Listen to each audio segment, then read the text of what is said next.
All right, welcome into the Five Guys on the Five Reasons YouTube channel. I'm Ethan Skolnick. You can follow me at Ethan J. Skolnick and at Five Reasons Sports. I got Alex Donno.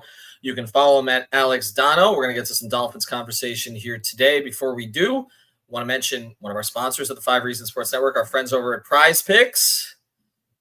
Use the code 5, F-I-V-E. You can play just about anything on there, not just NFL, of course, but also MLB, MLS. Messi's coming back. You may want to get involved with that. Again, use the code 5, F-I-V-E. And they got a new promotion now. You put down $5, they give you 50. That's right, 10-to-1 match. Put down $5. First $5 play, just enter the code 5, F-I-V-E. They give you $50 to play on anything that you want. So make sure that you jump in there. I can tell you that money comes in handy, this promo funds, because I kept splitting the baby, man. Like every play I had on Sunday, I went 1 for 2. Every single one. So maybe you'll have better luck than me. Pair up to 4 players together in your lineup. Use the code 5, F-I-V-E. Again, at prizepicks.com or the Google Play Store or the Apple App Store. All right, Alex, let's get to it. I got Alex Donno. You can follow him at Alex Donno, as I mentioned. We're here every Tuesday and Thursday. I'll be back on Starting 5 tomorrow morning with our guy, Manny Chang. Congratulations to Manny, by the way. Manny expecting a child. Dude, good for Manny. Wow. There will be a little Manny Chang running around here somewhere at some point. I don't know if it's a boy or a girl yet, but anyway, congratulations to Manny, one of our producers at the Five Reasons Sports Network. All right, so let's get to it. Everybody has pretty much seen the body cam video at this point. Everybody has pretty much seen the Dolphins statement. Everyone has pretty much seen the police union's statement. 2 very different statements of the same incident. And 2 very different perspectives on what happened here and what it means. And I can just say this before we start, because this is going to be controversial no matter what direction we go with it. We felt we needed to address it, is that we are at a point where you can't even ask certain questions. Like that's where our civil discourse is, which probably will be evidenced again tonight by the presidential debate. You can't really even ask anything. So I literally on Twitter, I have stayed away from giving opinions, on the Five Reasons Sports account related to this, because again, that account represents a lot of people. It's one thing to have sports opinions there and have people argue, but we start getting into these other areas, cultural, social, racial, all these elements. It's not my place to speak for 50 people. So I don't do any of that kind of stuff from that account. So, I mean, literally all I did to prepare for this show was just get a sense of where the public is with this, or our audiences with this, is I just polled like who is most at fault in this incident. And, is Tyreek, is it the police, or is it equally both? And I mean, the poll results, came in kind of where I'm at, which is, and again, we'll get to what precipitated this, which is, that most at fault was the police in this incident for escalating it. But, and I can tell you that 81% went that direction. And I think like 5% Tyreek, and then 14% was both. But I looked at the quote tweets, and there's a lot of offense taken to even the question being asked. I've noticed that, yeah, which is hard, because it's like, I think obviously in today's society, when people have opinions on things, and sometimes they are very nuanced opinions, and nuanced opinions can turn into people taking a clip of it, taking it out of context, and painting you a certain way. I think that there is a little bit of hesitation from that standpoint, but I think it's really important, no matter what anyone's opinions are on any hot button topic, to be able to have a discord and to be able to have conversations about this stuff, because listen, not everyone's going to agree. I think we need to respect every side of arguments. And I also think that sometimes I've been open in certain instances to even changing my minds on things, right? Like I may feel a certain way going into a conversation. I may feel a different way after hearing dissenting opinions afterwards. So I do feel like conversations, we shouldn't be afraid to have conversations about stuff like this. Well, we shouldn't, but I've got, again, friends of mine, particularly Black friends of mine, who have reached out saying that they know me and they know where I stand on things, but that the polls shouldn't even been put up. And again, I'm going to respect that opinion as well. Yeah, but I was a little surprised by that reaction to it, because to me, what the poll ended up doing was kind of just showing the division on certain topics. So this is not just division, but differences in point of view, perception. Someone sees one video and they're going to see something totally different based on what their experience is and also on what their prejudices are. And those things affect it. And That's why we have a 50-50 country right now, basically, with not a whole lot of room in between. And again, there's a couple of things that stuck out to me without getting into the incident itself. Okay, first thing is, just from a sports media person's perspective, who's covered all the teams in this town for basically 3 decades, I was surprised, and I would say kind of pleasantly so, but I was surprised by the way the Dolphins handled this. And I'll say that because I don't think, and I give credit to Ann Nolan and her staff on this, if indeed it was them who crafted that statement and kind of took the approach to make the players available on Sunday, which is not a small step in this market. I was actually thinking about this. Previous Dolphins teams, and they had a PR staff, of which I'm friendly with the person who used to run that, but my prediction would be, and I would have to ask him directly to know for sure, but the great Harvey Green, my prediction would be, or my sense it would be, they might not have made the players available on Sunday in previous Dolphins regimes, and perhaps especially if Saban was running the team, or oh yeah, or maybe Parcells was running the team. But and part of this is McDaniel's philosophy to be more open. We saw that with Hard Knocks and everything else, so maybe he plays into it. But the fact, that Tyreek was made available on the podium for us to ask whatever we wanted, and then they made Calais Campbell available on the podium, even though his contribution to the game, I mean, he made an early contribution, but was not a huge contribution. There are other players they could have made available on the podium other than Tua, Hill, and McDaniel, because they wanted to give Campbell a chance to address it. That told me something. That told me that the Dolphins, from the very jump on this, the information that they had was that the police, who they want to maintain a good relationship with, okay, again, they handle everything outside the stadium. Dolphins are, they're a central part of our community, okay? I mean, they're still the biggest sports team in town, even if they haven't acted like it for the last 25 years, right? And I'm just saying that, like, the way they handled it, like, they knew from the start what they were going to be getting on the video. That was clear. And I guess it speaks to kind of the polarization here and the difference of perception, because the police union had access to the same video before it was released to the public, which, again, good that they released it, or good that the police department released it. And yet the statements could not be more polar opposite from each other, right? So again, I credit the Dolphins for doing what they did, okay? Trying to toe the line, but being open about it. And I'll say this too, as someone who covers the Heat, and I respect the way the Heat do things. I don't know the Heat would have made the players a bit. Like, if this happened, let's say, to Jimmy Butler on the way into the arena, okay, for a game. Okay. And I'm picking an African-American player because we know, and I'm not going to argue with this, we know, I believe it's more likely to happen to someone who's quote unquote driving while black. Okay. That's just the nature of the numbers in this country. If it happened with Jimmy Butler, I don't know that the Heat would have made Jimmy available after the game. I don't know that they would have handled it quite the same way, even though I kind of know where they come down from a political standpoint. So it was interesting to me, Alex, that the Dolphins were so sure about this. Yeah. They backed their player from the very beginning on it. And I think the majority of fans, from what I saw on Instagram and such, seem to appreciate that. Yes, I did as well. And you know what? I think until you said what you said, I think I kind of took it for granted, the fact that they were so open about it and they made players available. Because you're right. I mean, thinking about it, how would that organization have handled it in the past? How would others in town have handled it? And yeah, I think I took it for granted, because I think it's important to get their voices out there and to, explain from their point of view. And obviously not just Tyreek, but, Calais Campbell, who ended up, involved on the scene as well. Like, I want to hear, and I'm glad that the footage came out, the body cam footage, because I think we all deserve to see as many angles and hear as many perspectives on the situation as possible. And you're talking about grown men. If this had happened in a college program, I would understand why there'd probably be more hesitance to have players speak on it. But when it comes to professional athletes and professional sports teams, I think the Dolphins handled it the right way, like you said. Alex, you raise a good point there, because I know you cover a college team.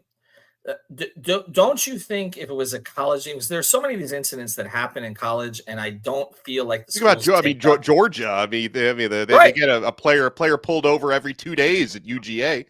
And right, and I don't feel that there's quite the openness about it. It feels like it kind of like the university just wants it to sort of go away. That would be my sense. That would be the way it's typically handled in college. I know the way UM has handled these situations in the past, and typically that has been it. I was taken aback, I say in a good way, by the fact that they allowed. Look, whether or not you believe them, whether the video speaks a certain story, but even before people saw the video, the fact that Tyreek and Claes and Jonas Smith were out there to speak on it, I think, again, I think that's a sign of maturity from the Dolphins organization. Now, where it goes from here, is a whole nother question. And I think whenever we get caught in this thing, like Alex, I feel like whenever it's the Dolphins, the only time that the national news media gets involved is just when it's some flashpoint here. Like, I mean, we saw it with Bullygate. I'm trying to think of other situations where, there was the situation, of course, with the Chris Forster. I mean, I feel like I was about to say, right? Like, there's been a number of these over the course of time.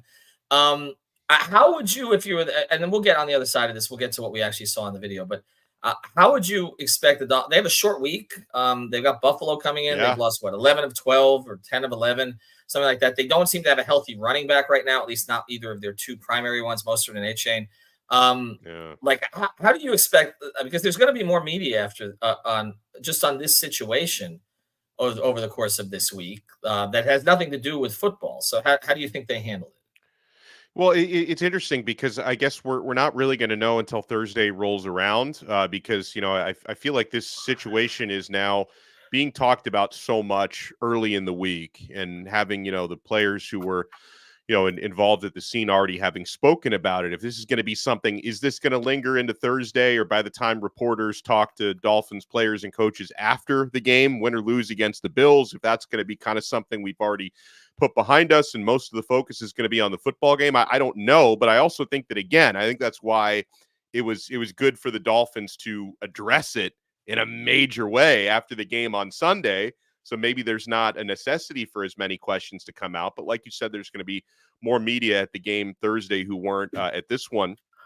But, listen, I think as far as like on the field, obviously short week and not having full health is tough. But I think in the case of what's going to happen against Buffalo, and I know we'll circle back to the Tyreek thing, but if you're going to have a short week, the data shows it's much better to be the home team on these Thursday night games. I think that's going to bode well for the Dolphins on the field, because road teams in Thursday night games, the records are piss poor. So I'm happy we're on the Dolphins side of it for this one. Well, and that makes sense because you're talking about a whole day is travel, really. I mean, the preparation time, you just don't have it.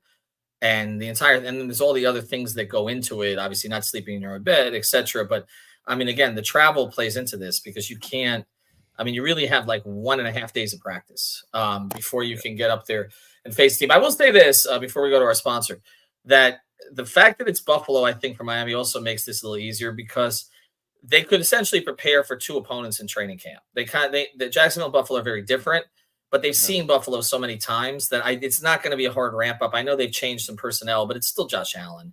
It's still the same kind of preparation that they need in order to take away the head of the snake. So I'm sure they've been working on this all during camp, that they had like a 2-game sample here and then take a breath, okay, before the rest of the schedule resumes. And look, if they can get a 2-0 start in the AFC, one division game, one conference game, with two of the teams that are expected to be somewhere on the fringe of being playoff teams. I don't think either team is at the level of, we talked about Baltimore, Kansas City.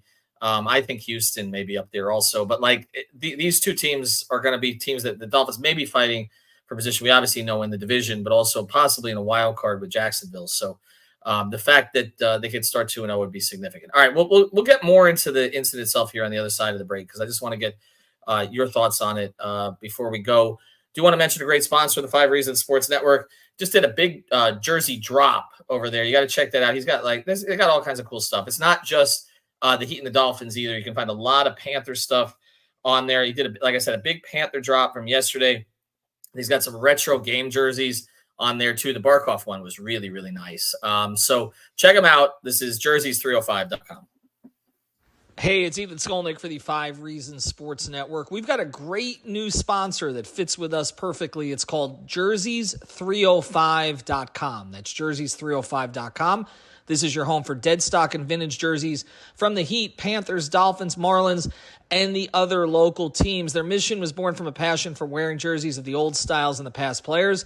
Jerseys 305 aims to make every fan stand out from the crowd with unique pieces that you don't commonly see anymore. Maybe 10, 15, 20 years ago, but not today. And Jerseys 305 was created by the fans, for the fans. They're diehards just like you. In fact, they're probably listening to this episode right now. So check them out, Jerseys 305, their partnership with 5 Reasons Sports, celebrating with a 10% discount on the next purchase using the code 5 at checkout.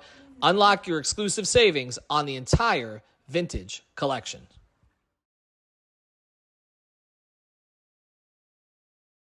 All right, so the incident itself, Hello Cat for Life, I appreciate you joining us. I mean, there was clear escalation. Like, there's no way around. I don't know how you could view that video and think that that officer came in to try to defuse the situation. He clearly didn't. I mean, at the same time, I saw, Dave Hyde's column today. I just got a chance to read it. I'm going to read this from our guy Fresco here. I apologize. My pronunciations are awful. Like Michael, police were trained to limit escalation, having high tolerance. Doesn't matter if Tyreek was right or wrong. The behavior of police neglecting what they trained for, which again is kind of the thing here. I guess what frustrates me a little bit too is just the social media stuff. Like, all of a sudden on every Bleacher Report post, every ESPN post about this, it's Tyreek was going 120 and a 40. Like, there's no evidence of any of that. Again, I was about to ask you if we actually had a definitive report on what the stop was about, and I just want to know, that's not coming from any angle from. Well, I saw the body. Alex, did you see the body cam that who is it? Was it Marcel posted from ESPN? Marcel, I think _LJ. He posted the body cam of the officer on the motorcycle who, when Tyreek passed, and again, I'm not a speed limit. I'm not a speeding expert, but that didn't look like 120 to me. I mean, everything I've seen. I mean, you and I, we know that we go to that stadium all the time. Like, it's not possible on a game day to go 120 on that street. I drove past it, Alex, and I couldn't say I could go more than 35. Like, if I'm going 120, I hate to say it, but there's a bunch of people going to get injured. I mean, there's just no way to do that. And again, I'm not, whatever they stopped him for. He said flat out, write me a ticket, do what you got to do. Now, again, the whole thing about rolling the window up or anything along those lines, but I just, to me, again, you can both sides this, but there was clear escalation. Like that's my thing about this. It was, and from the second officer, not necessarily the first. The second officer came on, seemed like he wanted to make a point, and it was the wrong point. And I think that's why he got put on administrative duty so quickly. Yeah, I mean, I agree with Fresco's comment about, you try to make the effort to de-escalate as much as possible. It looked like the effort was going the opposite way. Like, I understand the perspective about rolling up the window, like when the window is highly tinted. Like, I understand that, that was something that maybe there could be a reasonable concern about, but at the same time, it's like there was not any de-escalation happening there whatsoever. Like, it's a sad thing to watch. I'm very thankful that no one was injured, and it didn't escalate into something that could have turned out way worse. So I'm thankful about that. But yeah, this is something that I hope we can learn from this. Well, this comment comes in from Mark Craven. If that had happened to Jimmy Butler, a completely different outcome. Jimmy and the cop would be smiling and shaking hands at the end of the ordeal. I mean, we don't know that. I don't. Again, Jimmy Butler is a different personality than Tyreek Hill. No question about that. Okay. But again, if you're coming into a situation with bias of some kind, or simply with an attitude of some kind, it doesn't matter if the guy's funny or he's a little bit belligerent. Like I'm saying, like they're trained to de-escalate. The officer didn't de-escalate. He escalated. Mm-hmm. That's, to me, just what I see on the video. Again, we can talk about the tinting and the original incident and all that kind of stuff, but appeared to be an escalation. And like I said, if the Dolphins jump in there right away, because they clearly believe that. And I will say this, it's no small thing that the Dolphins released that statement, because, I mean, we know, and I'm not gonna jump on this one way or the other. I mean, Steve Ross is a big supporter of Donald Trump, who has basically said that police should have total immunity. So the fact that statement was put out by the Dolphins, that crossed Steve Ross's desk. Okay, so I'm not making a political statement on this, so people don't jump on me. But I'm just saying, Steve Ross had to sign off on that statement. He would not have done that if he hadn't seen the video. And it was apparent to him that his players were done wrong here. And I know we go back to the whole thing with Kenny Stills a few years ago. There was definite tension inside the organization about Stills's positions. Remember, even to the point where we were talking about like certain music that was being played by Brian Flores, which seemed to be to try to get Stills's attention. There was all kinds of things that went on during that period of time. The fact that the Dolphins came out so quickly, Ross signs off on this. To me, I had a feeling when the body cam came out, it was going to look bad for the police. Like that, I don't think the Dolphins would do that otherwise. And I think that the majority of people seem to support the Dolphins' position on this. I just wish we could get to a point where we could actually talk about it in a nuanced way, or try to, regardless of what our experience is, without it being just everybody's up in arms at each other. People who are not involved. That's what I mean. It is one of the very biggest hot button topics in our culture now. Like it's right. I don't know if I can even name an issue, like maybe, abortion, but outside of that, I don't know if there's anything that's more hot button than this. Yeah. Now, hopefully we don't have anything related to that, because that's a whole nother topic. And then I know people brought Tyreek's other personal situations into this. And my only thing on that is what matters is what happened this day at that time between these people. Yeah. What Tyreek has done in his personal life or how many children it has nothing to do with this. And that's the other thing that I saw on social media was from both sides of this. It's just, your own personal biases, personal experiences, then feeding into it.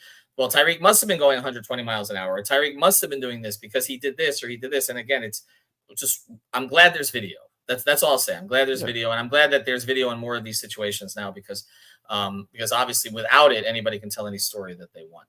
All right, Alex, I'll get to this. Thursday, we're gonna do a show before the Dolphin game, but your early thoughts, or do you like them going 2-0? I do like them going 2-0, although I thought they got a little lucky against the Jaguars because, Jacksonville, the late fumble, the idiotic decision to go for that fourth down around their own 30-yard line, where you just knew the momentum was you knew they weren't going to pick up that first down.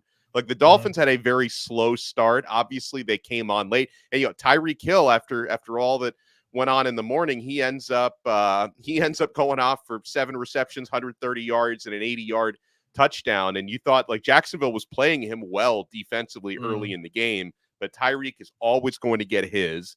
Then the Dolphins were, and they had to, of course, make these plays. They had to stop them on fourth down. Right. They had to force those turnovers. So credit to the Dolphins. But I thought the Jaguars let them off the hook in that game.